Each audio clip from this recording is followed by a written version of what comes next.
ทางให้มันแปลนก่อนเด้อพี่น้องเอ้ยทางอันนี้ออกแล้วทางดอกไม้ออกให้มันเหลือแต่สีเขียวแบบนี้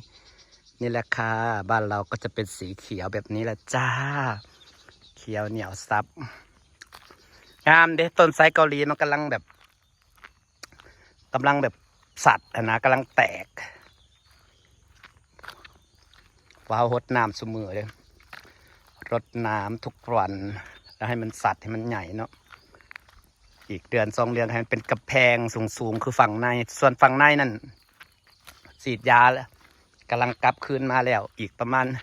2-3 มื้อน่ะจะเขียวทิศหนึ่งแล้วแล้วก็ได้น่าจะเขียว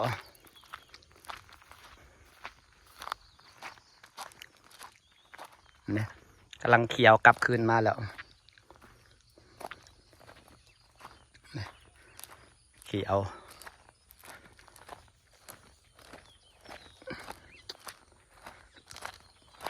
วันนี้เรารดน้ำทุกเช้าเพื่อให้มันโป่งไวๆเนี่ยกำลังเขียวขึ้นตัวนี้กำลังเริ่มแตกเขียวอีกประมาณทิศหนึ่งแหละสิงามทิศหนึ่งนะสิงามเพราะว่าเมื่อกี้นี่พี่ยาลงเนาะพี่น้องพี่ยาลงแทลงว่าต้นไทรเกาหลีเขาต้นไม้กำลังเขียวงาม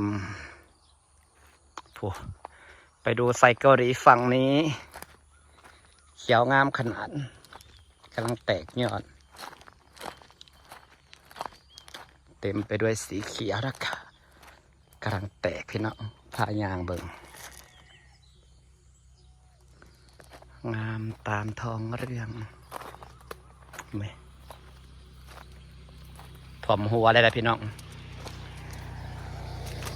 ข้างนอกแนมเข้ามาไปเห็นอะไรได้ถ่วมหัวแล้วอีกประมาณ2 เดือนจะได้สูงกว่านี้มันต้องสูงกว่านี้มันจะงานมันแตกยอด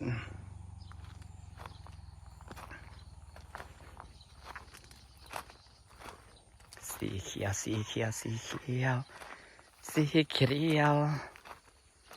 เหนียวซับเห็นบ่เขียวแบบเขียวอ่อนงามขนาดเขียวแต่เขียวงามหากกระหดน้ำแล้วเขียวสดชื่นกระแพงต้นไม้เราสวยมากพี่น้องจ๋า